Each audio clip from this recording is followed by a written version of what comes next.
Seri 5 Pedang Kayu Harum. Pendekar Sadis. Cerita, Ho Ping Hu. Audiobook, novel silat. Bab 51. Memang Kim Hong sengaja mempermainkan mereka. Ia sudah berhasil merobek baju Siang Koan Wee Hong berikut kulit dan sedikit daging di dada kirinya, melukai pundak dan paha 3 orang Pak Tian Sem Leong, akan tetapi belum mau merobohkan mereka. Ia menanti sampai Tian Xin berhasil merobohkan Pak San Kui dan setelah melihat Pak San Kui roboh dan tidak bergerak lagi, barulah ia tersenyum. Sekarang, kalian berempat bersiaplah untuk mengiringkan guru kalian ke neraka. Dan gerakan pedangnya pun berubah, menjadi semakin cepat, membuat 4 orang itu bingung sekali. 2 kali sinar hitam menyambar disusul robohnya 2 orang di antara Pak Tian Sem Leong. Mereka roboh tak bergerak lagi karena ujung kedua pedang hitam itu telah menusuk antara kedua mata mereka. Orang ketiga dari Pak Tian Sem Leong yang marah sekali menusukkan pedangnya dengan nekat, akan tetapi kembali sinar hitam berkelebat. Terdengar suara keras dan pedang itu buntung, disusul robohnya pemegangnya dengan leher yang hampir putus terbabat sinar hitam pedang Hok Mo Siang Kiam. Tinggal Siang Koan Wee Hong seorang diri harus menghadapi wanita itu?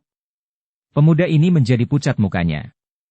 Akan tetapi dia maklum bahwa dia tidak mungkin dapat melarikan diri lagi, maka dia pun lalu membuat gerakan tiba-tiba, menyambitkan Yang Kimnya ke arah lawan, disusul dengan kedua tangannya yang mencengkeram ke arah ubun-ubun kepala dan tangan kanan mencengkeram ke arah buah dada. Inilah serangan maut yang dimaksudkan untuk mengadu nyawa dengan gadis cantik itu. Akan tetapi, dengan mudah Kim Hong mengelak dari sambaran Yang Kim, dan sebelum serangan kedua tangan lawan dapat menyentuhnya, ia sudah membuat gerakan meloncat cepat. Tubuhnya melesat ke arah belakang tubuh lawan, kepalanya digerakkan dan tahu-tahu rambutnya yang panjang hitam dan harum itu telah menyambar ke depan dan telah membelit leher Siang Koan Wee Hong.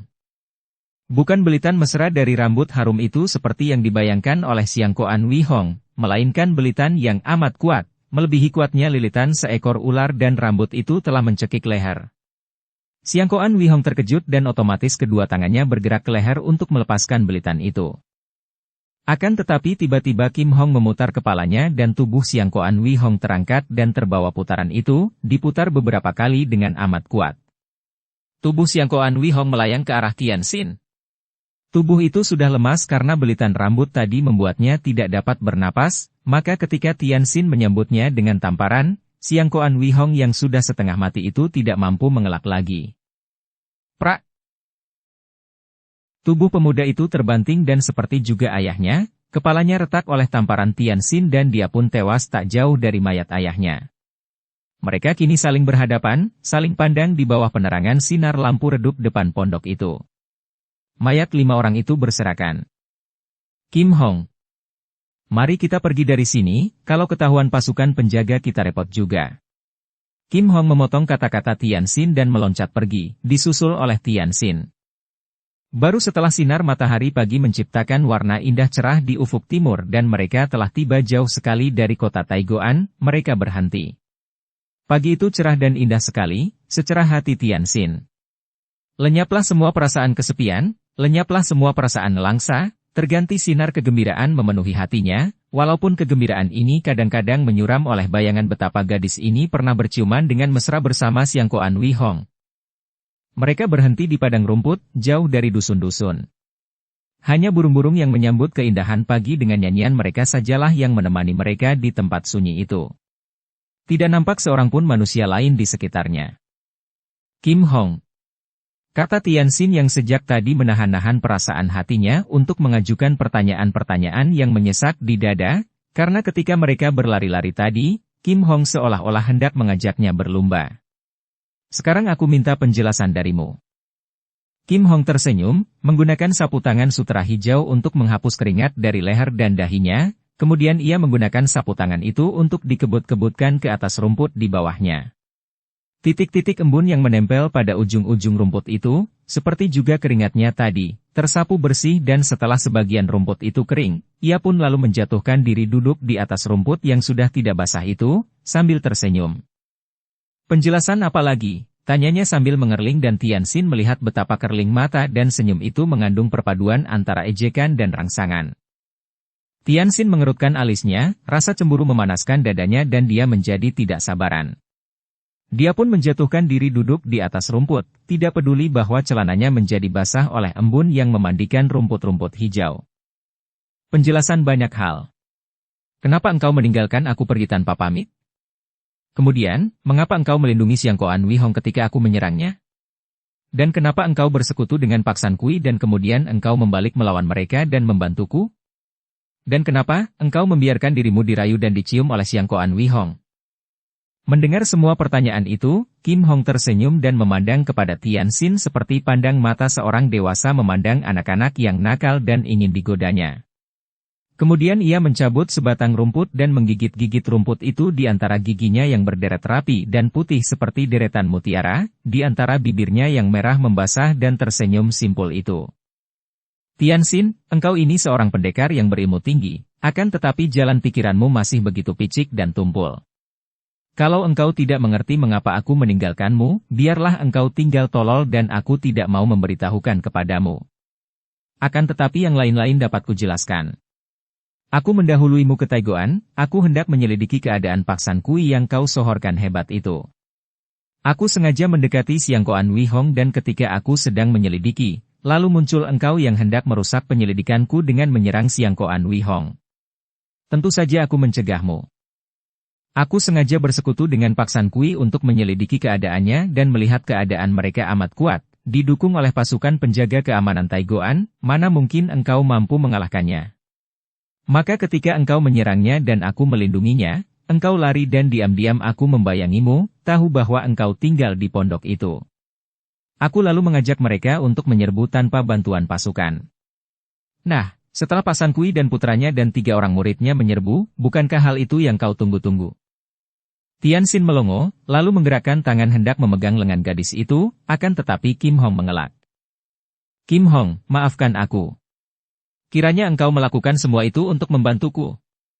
Sungguh benar katamu bahwa aku seperti buta, aku telah berani menyangka yang bukan-bukan, mengira engkau membelakangiku dan memihak mereka. Kau maafkan aku. Bibir bawah yang lunak itu mencibir.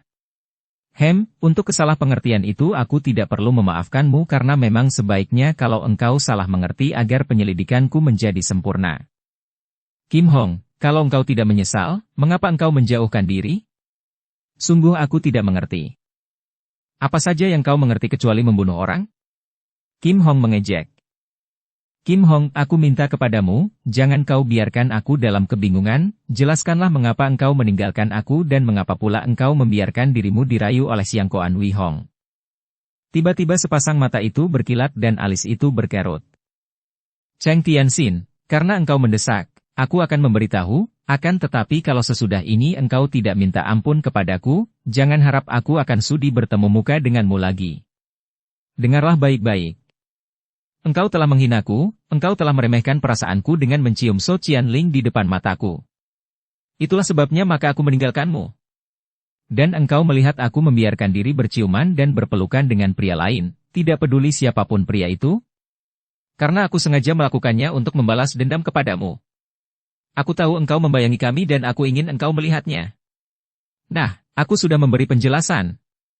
Kim Hong bangkit berdiri dan membalikkan tubuhnya, membelakangi pemuda itu. Tian Xin menjadi bengong sejenak, kemudian melihat betapa kedua pundak gadis itu bergoyang-goyang, tahulah dia bahwa Kim Hong menangis, walaupun ditahan-tahannya sehingga tidak terisak. Maka dia pun lalu menubruk kedua kaki gadis itu dan dengan penuh penyesalan dia pun berkata, Kim Hong, kau ampunkanlah aku, Kim Hong. Sikap dan ucapan Tian Xin ini seperti membuka bendungan air bah sehingga air mata gadis itu mengalir turun dan kini ia tidak dapat menahan tangisnya sesenggukan. Kim Hong, aku mengaku salah, aku tidak sengaja, melihat ia menghadapi kematian, aku terharu dan, ampunkan aku, Kim Hong, aku cinta padamu. Akan tetapi walaupun kini Tian Xin memeluk kedua kakinya dan berada di depannya, Kim Hong tidak menjawab dan hanya menangis dan menutupi mukanya dengan sapu tangan. Kim Hong, maukah engkau mengampuniku? Kembali Tian Xin berkata sambil mengangkat muka memandang. Kim Hong menahan isaknya dan menjawab lirih. Kalau aku tidak sudah mengampunimu sejak tadi, tentu aku sudah membantu mereka mengeroyokmu dan apa kau kira saat ini kau masih dapat hidup? Bukan main girangnya hati Tianxin mendengar ini dan memang dia pun dapat melihat kenyataan dalam ucapan gadis itu. Kalau tadi Kim Hong membantu Pak San Kui mengeroyoknya, jelaslah bahwa dia takkan mungkin dapat menang.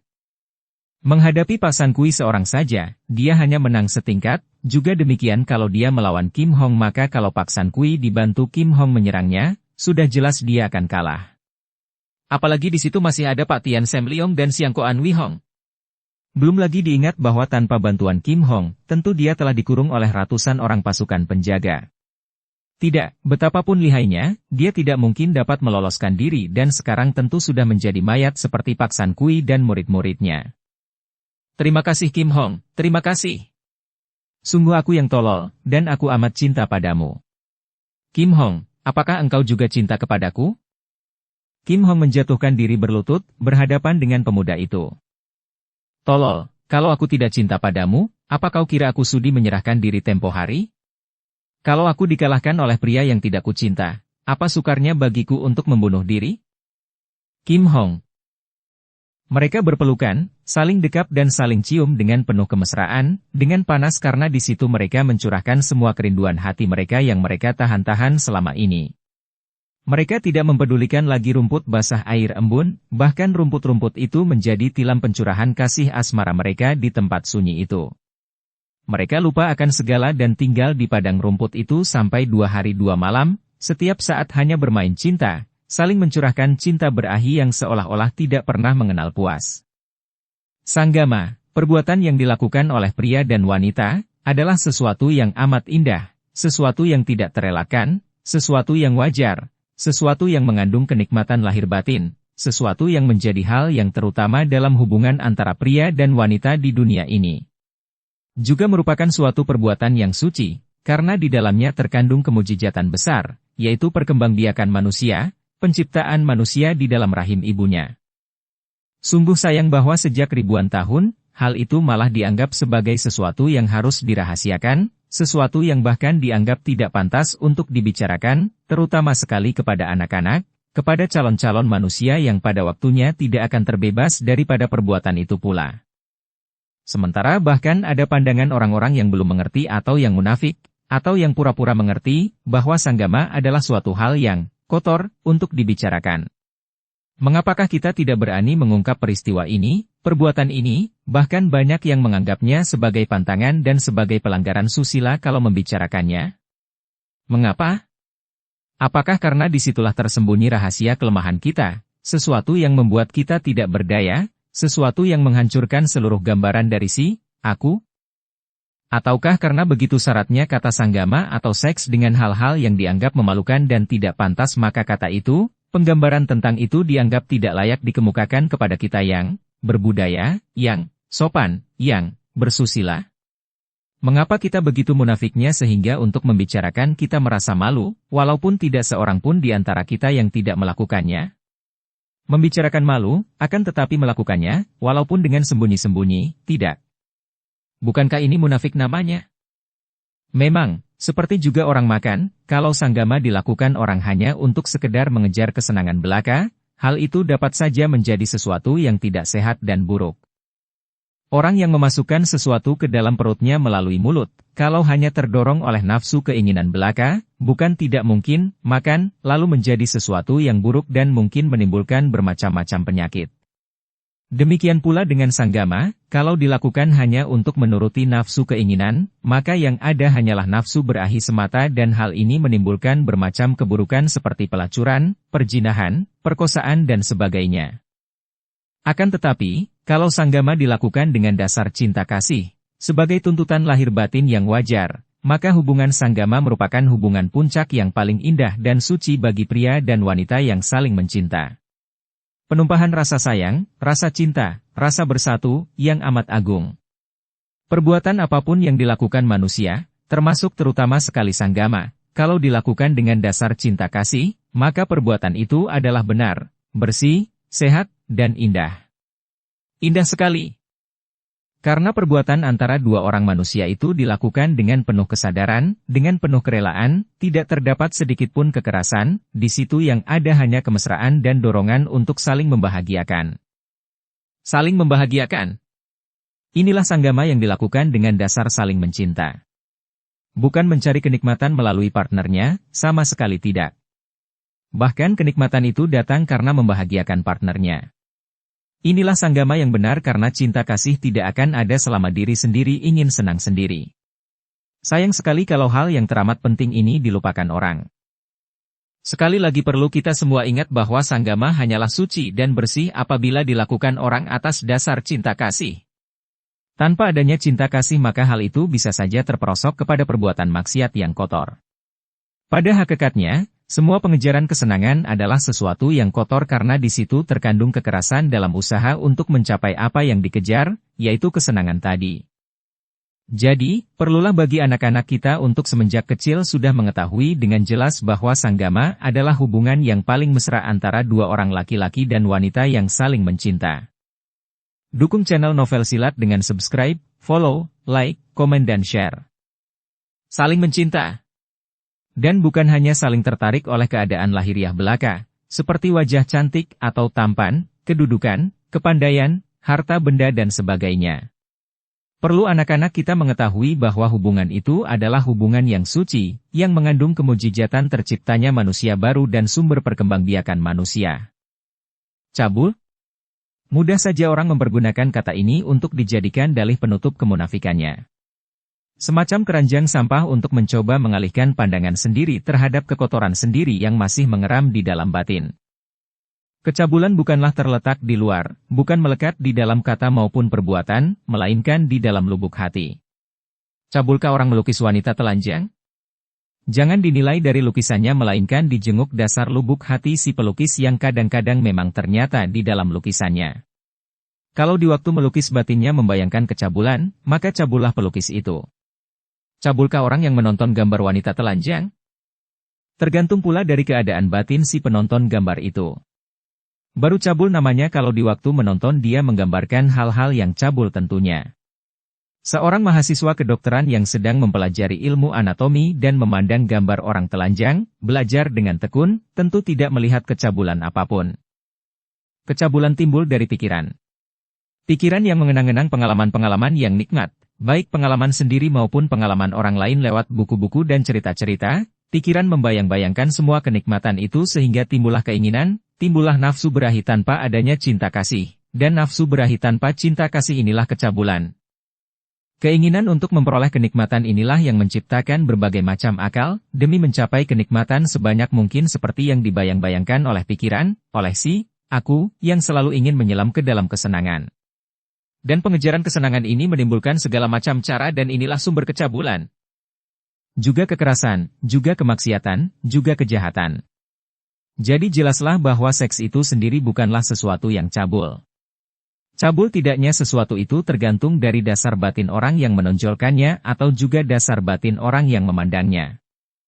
Di antara segala perbuatan di dunia ini, satu-satunya yang membuat kita merasa bebas, satu-satunya yang melenyapkan perasaan si aku untuk sesaat, hanyalah seks itulah. Di sini tidak lagi terdapat si aku yang menikmati. Seluruh diri lahir batin lebur menjadi satu dengan kenikmatan itu sendiri. Dan keadaan seperti itu, keadaan tanpa aku inilah yang merupakan kenikmatan tertinggi dan membuat seks menjadi sesuatu yang teramat penting dan terpenting di dalam kehidupan, membuat orang mendewa-dewakannya. Dan karenanya seks menjadi suatu kesenangan, dan setelah menjadi kesenangan lalu menciptakan pengejarannya. Maka terjadilah hal-hal yang amat buruk. Tianxin dan Kim Hong lupa diri. Setelah berpisah, barulah mereka merasa betapa mereka itu saling membutuhkan, dan pertemuan yang mesra ini membuat ikatan di antara mereka menjadi semakin kuat. Walaupun tidak ada ikatan lahir seperti pernikahan dan sebagainya di antara mereka, namun di dalam batin, mereka saling mengikatkan diri. Sudah engkau pikirkan secara mendalamkah, Kong Liang? Ibunya bertanya, suaranya mengandung kekerasan karena betapapun Yap In Hong mencinta putranya ini, namun apa yang dikemukakan putranya itu sungguh tidak berkenan di hatinya.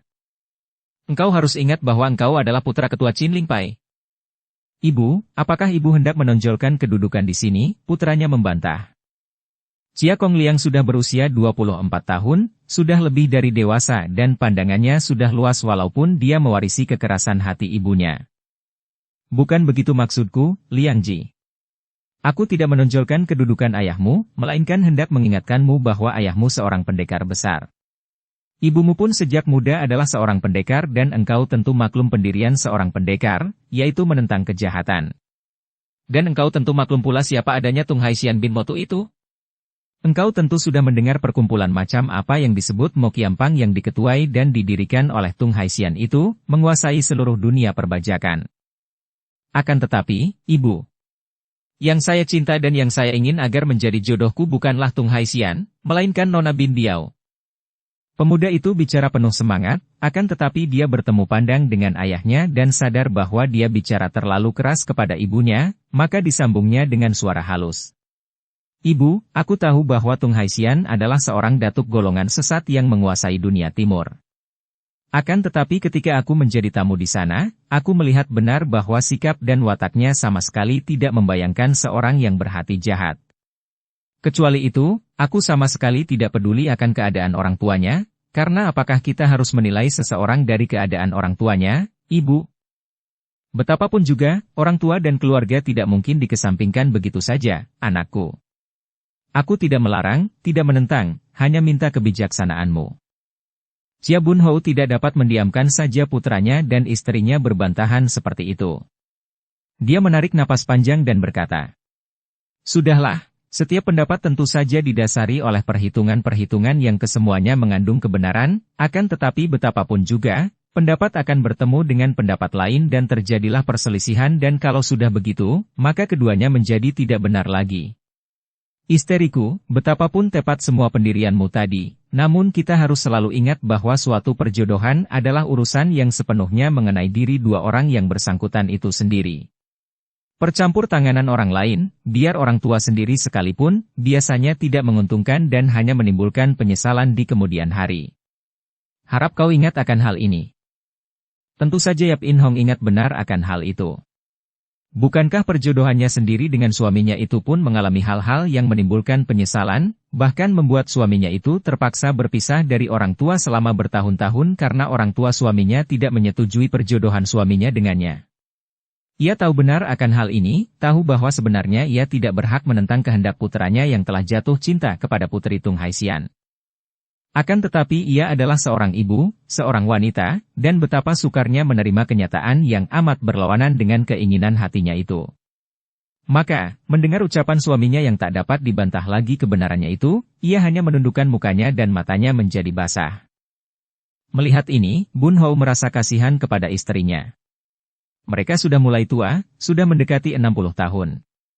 Tentu saja istrinya itu ingin sekali melihat putranya berjodoh dengan seorang dara yang memuaskan dan menyenangkan hati istrinya sebagai seorang ibu. Kita belum pernah melihat gadis itu, isteriku. Siapa tahu, pilihan Kong Liang memang tepat. Mendengar ini, Yap In Hong mengusap air mata dan menarik napas panjang, lalu mengangkat mukanya memandang kepada putranya sambil memaksa senyum penuh harapan. Itulah harapanku dan agaknya anak kita tidak akan memilih dengan membabi buta. Kong Liang maklum benar apa yang diusahakan oleh ayahnya dan maklum apa yang terjadi dalam perasaan ibunya. Maka dia pun mendekati ibunya dan memegang lengan ibunya dengan penuh kasih. "Percayalah, Ibu, aku selama ini banyak bertemu dengan wanita, akan tetapi dalam pandanganku, tidak ada yang dapat menyamai Nona bin Biao. Ia selain cantik jelita, juga amat lincah dan gagah perkasa. Lesung pipit di kedua pipinya manis sekali, dan gerak-geriknya, pakaiannya, amat sederhana, sama sekali tidak membayangkan sifat pesolek walaupun ia anak orang kaya." Ibunya tersenyum. "Begitulah kalau sudah jatuh cinta. Ayahmu dulu pun menganggap ibumu ini sebagai wanita paling cantik di dunia. Tapi, ibu memang wanita paling hebat di dunia." Kong Liang berseru. "Pilihan ayah sama sekali tidak keliru." Lenyaplah sudah semua kemasgulan dari hati Yap In Hong. Nenek ini tersenyum dan berkata, "Tentu saja, karena aku ibumu. Dan kalau ayahmu dahulu tidak memilih aku, tentu tidak akan terlahir engkau." Mereka bertiga tertawa-tawa gembira dan suasana menjadi tenang dan akrab kembali. Akhirnya kedua orang tua itu terpaksa menyetujui kehendak Kong Liang karena mereka melihat kenyataan betapa putra mereka memang telah jatuh cinta kepada putri Tung Haisian bin Motu. "Akan tetapi, sebaiknya kalau kita mengirim utusan saja," kata Chia Bun Hou ketua Qin Lingpai itu. Biarpun engkau telah merasa yakin bahwa keluarga Bin itu akan menerima pinangan kita, Kong Liang, akan tetapi keyakinanmu itu berdasarkan dugaan saja. Pula, siapa tahu kalau darah itu telah dijodohkan dengan orang lain. Tentu saja engkau tidak ingin melihat ayah bundamu mengalami pukulan batin dan rasa malu kalau sampai pinangan ini gagal. Maka, sebaiknya pinangan ini dilakukan melalui surat dan utusan, jadi andai kata gagal sekalipun tidak langsung membikin malu. Kong Liang setuju dan dapat mengerti alasan yang diajukan ayahnya. Memang dia dapat membayangkan betapa akan terpukul rasa hati orang tuanya apabila melakukan pinangan sendiri, datang ke rumah Tung Haisian kemudian pinangan mereka ditolak karena gadis itu telah ditunangkan dengan orang lain misalnya. Demikianlah, Ketua Qin Lingpai itu lalu mengirim utusan yang membawa surat lamaran ke Cheng Tou di Provinsi Shantung. Dan tentu saja lamaran itu diterima dengan amat gembira dan bangga oleh keluarga Tung Haisian bin Motu. Utusan itu dijamu penuh kehormatan, kemudian ketika mengirim jawaban yang menerima pinangan itu bin Motu tidak lupa membekali banyak barang-barang berharga sebagai hadiah kepada keluarga Chia. Juga dia mengirim undangan agar keluarga itu datang untuk membicarakan penentuan hari pernikahan. Sebelum menerima undangan calon besan ini, Chia Bun Hou berunding dengan istrinya dan puteranya. Kong Liang, pernikahan bukanlah hal yang remeh dan patut dipertimbangkan dengan baik-baik agar kelak tidak akan menimbulkan penyesalan. Ibumu dan aku percaya bahwa engkau telah jatuh cinta kepada Nona Bin Biao, akan tetapi harus kau akui bahwa perkenalanmu dengan Nona itu masih amat dangkal. Oleh karena itu, demi kebaikan kalian berdua sendiri, seyogianya kalau pernikahan ditunda dulu beberapa bulan sehingga dalam masa pertunangan engkau dan juga kami dapat mengamati dan melihat bagaimana keadaan dan watak dari keluarga Bin. Karena selama belum menikah, masih belum terlambat untuk mengubah jika terjadi sesuatu yang tidak kita kehendaki.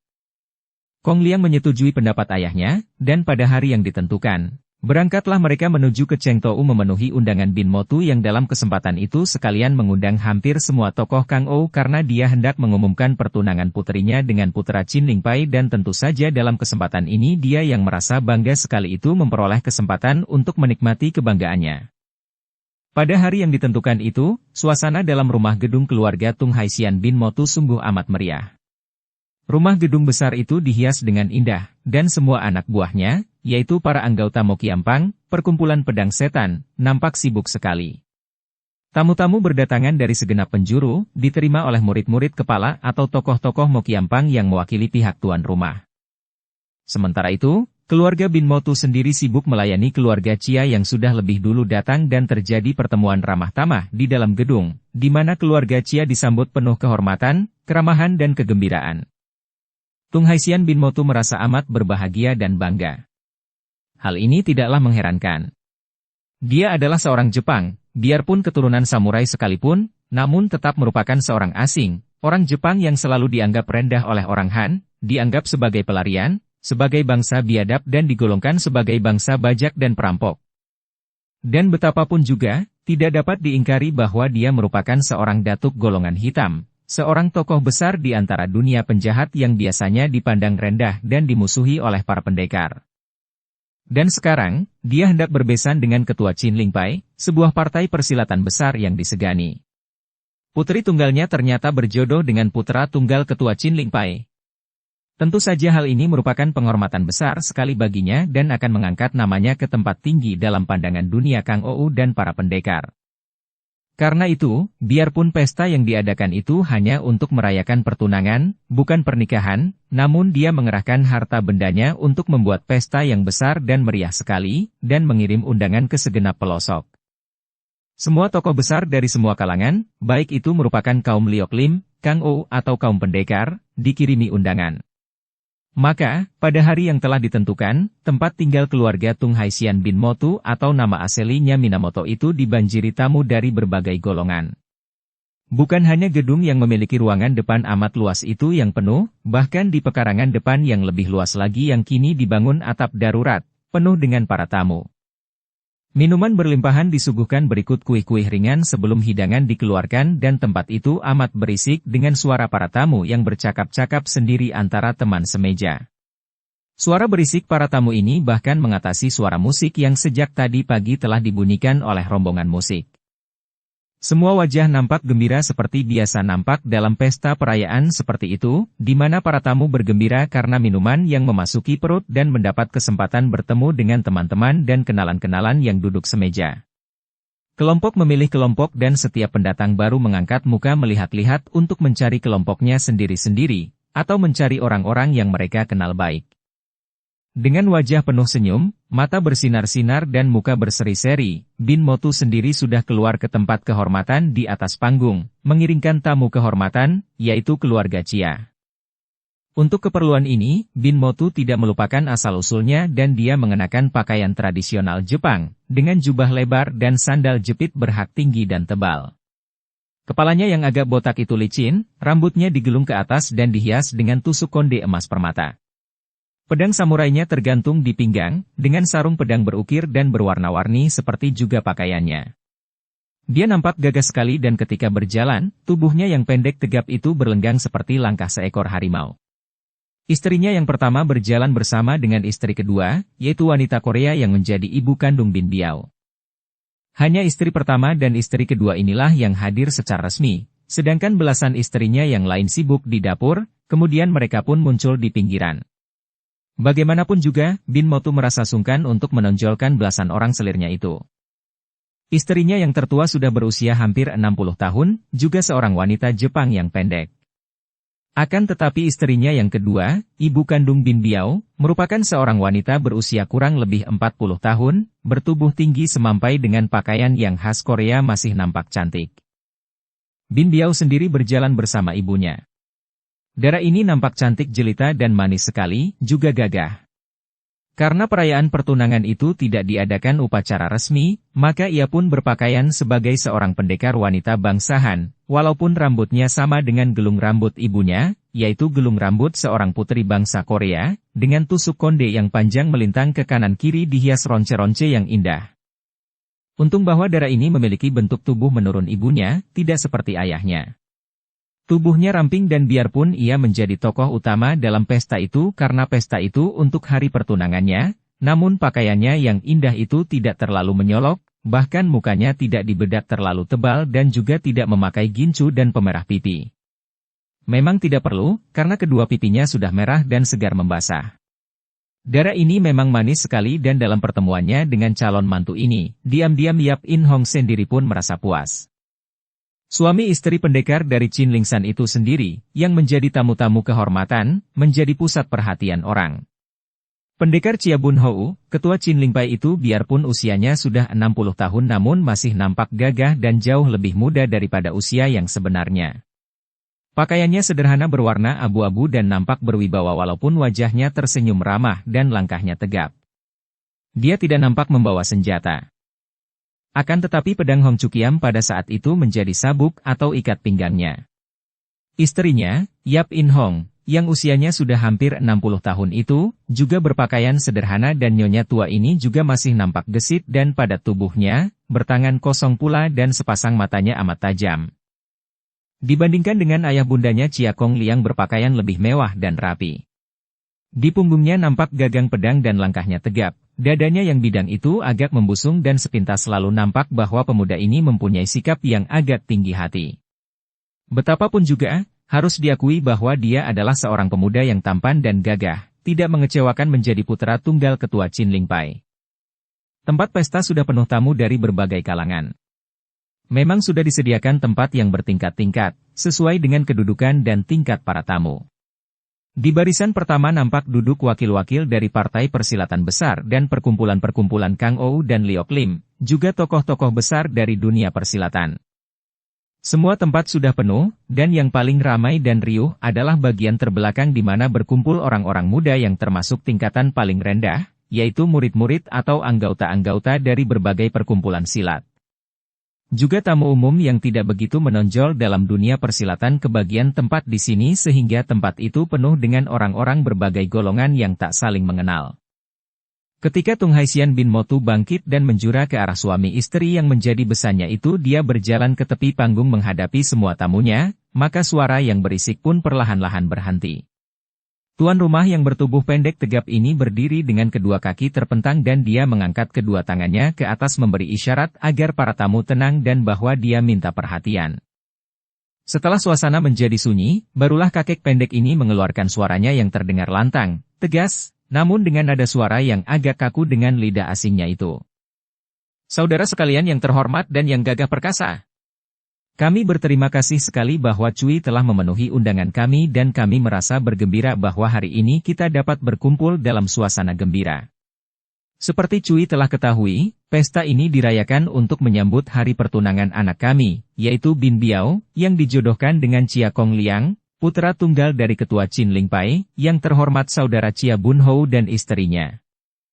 Sorak-sorai dan tepuk tangan menyambut pengumuman ini dan wajah kakek pendek itu berseri gembira. Dia membiarkan sambutan sorak-sorai itu beberapa lamanya, kemudian dia mengangkat kedua tangan mohon perhatian. Suasana kembali menjadi hening ketika orang-orang menghentikan sorak-sorainya. Bagi kami, ikatan perjodohan ini merupakan suatu kehormatan dan kemuliaan yang teramat besar. Dan untuk menghormati kedudukan besan kami yang menjadi ketua Qin Ling Pai, maka kami pun tahu diri dan berusaha untuk menyesuaikan diri. Kami hendak mencuci tangan membersihkan diri agar tidak sampai menodai nama mantu dan besan kami yang terhormat. Oleh karena itu, kami mohon hendaknya Cui menjadi saksi akan peristiwa yang terjadi ini. Si pendek ini lalu mengangkat tangan kanannya memberi isyarat kepada anak buahnya. 8 orang yang berpakaian seragam hitam, yaitu para anggota dari Mokiampang, bergerak maju, memberi hormat kepada ketua mereka lalu mereka melangkah ke arah papan nama yang tergantung di depan. Sebuah papan nama yang bertuliskan Mokiampang dari papan hitam dengan huruf perak, amat megah nampaknya. Ketika 8 orang itu berjalan tiba di depan dan bawah papan nama besar itu, mereka menggerakkan tangan dan nampaklah bayangan pedang berkelebat menyambar ke atas ke arah kawat yang menggantung papan nama itu. Papan nama itu tentu saja terlepas dan jatuh ke bawah, diterima oleh tangan 8 orang itu, yang membawa papan nama itu kepada Tung Haisian. Sejenak, kakek ini memandang papan nama itu dengan muka agak pucat, tanda bahwa perasaannya terguncang. Kemudian dia menarik napas panjang dan begitu tangannya bergerak, nampak bayangan samurai berkelebat disusul bunyi keras dan papan nama yang terpegang oleh 8 orang itu runtuh ke bawah menjadi kepingan-kepingan kayu yang tak terhitung banyaknya. Kemudian, tanpa dapat diikuti pandang mata bagaimana pedang samurai itu sudah kembali ke sarungnya, Bin Motu sudah menjura kepada para tamunya dan berkata, mulai saat ini, Mokiampang telah tidak ada lagi. Para bekas anggota Mokiampang diperbolehkan memilih. Pulang ke tempat asal mereka atau tetap menjadi pembantu kami, dalam hal ini membantu perusahaan perdagangan kami. Tentu saja perbuatan Tung Haisian membuat semua orang melongo. Tak disangkanya bahwa datuk ini akan membubarkan perkumpulannya demikian saja. Dan pembubaran ini berarti bahwa semua bajak dan perampok di daerah pesisir itu telah dibebaskan, tidak lagi berada di bawah pengamatan dan perlindungan Mokiampang.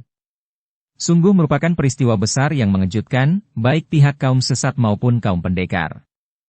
Akan tetapi, mereka merasa lebih terkejut lagi ketika kembali Tung Haisian mengangkat kedua tangannya dan suaranya mengatasi semua kegaduhan.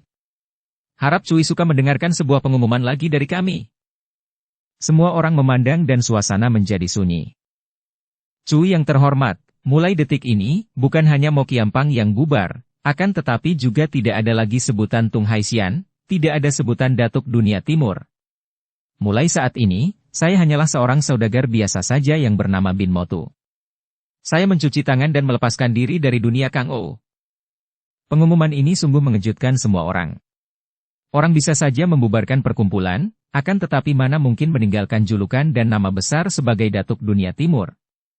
Tentu saja, kalau pihak para pendekar mengangguk-angguk dengan hati kagum dan memuji, sebaliknya para tokoh dunia hitam mengerutkan alisnya. Mereka akan kehilangan seorang tokoh dan berarti bahwa golongan mereka menjadi lemah. Apalagi 3 orang datuk lain telah tumbang, Lam Sin tidak lagi terdengar beritanya dan kabarnya lenyap tanpa meninggalkan jejak. Si Tianong telah tewas, demikian pula Pak San Kui, tewas di tangan pendekar sadis seorang yang agaknya berdiri di pihak para pendekar karena memusuhi para datuk kaum sesat, akan tetapi yang kekejamannya malah melebihi kekejaman golongan sesat yang manapun juga. Di antara 4 datuk, hanya tinggal Tung Haisian dan kini datuk ini pun mengundurkan diri. Karena merasa penasaran, seorang tokoh kaum sesat yang hadir di situ bangkit berdiri dan berseru. Lo Qianwei Tung Haixian meninggalkan kedudukannya tanpa alasan, apakah gentar oleh munculnya pendekar sadis? Ucapan ini mendatangkan ketegangan di antara para tamu. Memang berita tentang para datuk yang diserbu dan bahkan sampai tewas oleh pendekar sadis, sudah tersiar sampai kemana-mana. Menurut berita itu, si Tianong dan Pak San Kui, dengan murid-murid mereka, semua tewas oleh pendekar sadis, dan Lam Xin dikabarkan lenyap tak meninggalkan jejak setelah pendekar itu muncul di selatan pula. Melihat sepak terjang pendekar sadis yang memusuhi para datuk, maka tentu saja semua orang dapat menduga bahwa pada suatu hari tentu pendekar itu akan muncul di timur untuk menghadapi dan menandingi Datuk Timur Tung Haixian bin Motu. Inilah sebabnya mengapa ucapan tokoh kaum sesat itu mendatangkan ketegangan dan semua orang memandang kepada pembicara itu sebelum mereka semua menoleh dan memandang ke arah tuan rumah yang wajahnya berubah merah karena pertanyaan yang sifatnya menyerang dan menyudutkannya itu. Aha, kiranya Giok Lian Chu Totiang yang mengajukan pertanyaan kepada kami. Kata datuk itu sambil tersenyum penuh kesabaran, walaupun hatinya mendongkol bukan main. Baru saja dia menyatakan melepaskan kedudukannya, orang telah berani memandang rendah kepadanya seperti itu? Benar, Pinto adalah Giok Lian Chu, akan tetapi dalam hal pertanyaan yang Pinto ajukan ini, katakanlah bahwa Pinto mewakili seluruh tokoh Kang Ou dan kami semua mengharapkan jawaban Lo Qianpue secara terus terang. Bagaimanapun juga para tamu merasa senang mendengar ini karena mereka pun rata-rata merasa tidak puas dan ingin sekali tahu apa yang mendorong atau memaksa datuk itu meninggalkan kedudukannya dan melepaskan julukan semudah itu. Padahal, semua tokoh maklum belaka betapa sukarnya mencapai kedudukan tinggi seperti Tung Haixian dan julukannya itu tidak diperolehnya secara mudah. Telah kunyatakan tadi bahwa setelah keluarga kami berbesan dengan keluarga ketua Qin Lingpai, maka kami menyadari sepenuhnya bahwa kami tidak mungkin lagi melanjutkan kedudukan lama kami. Bagaimanapun juga, kami harus menghormati kedudukan ketua Qin Lingpai. Demi kebahagiaan putri kami, maka kami rela mencuci tangan dan mengundurkan diri dari dunia Kang Ou, dan menjadi seorang berdagang biasa saja. Tidak ada persoalan gentar kepada siapapun juga. Bohong. Ucapan bohong dan memang Tung Haixian telah menjadi seorang penakut? Ucapan suara wanita ini tentu saja mengejutkan semua orang dan semua mata memandang ke arah wanita yang berani bicara seperti itu. Orang-orang menjadi semakin heran ketika melihat bahwa yang bicara itu hanyalah seorang darah muda remaja yang duduk di antara tamu tingkat paling rendah. Bersambung ke bab 52. Dukung kami dengan subscribe, follow, like, komen dan share. Terima kasih.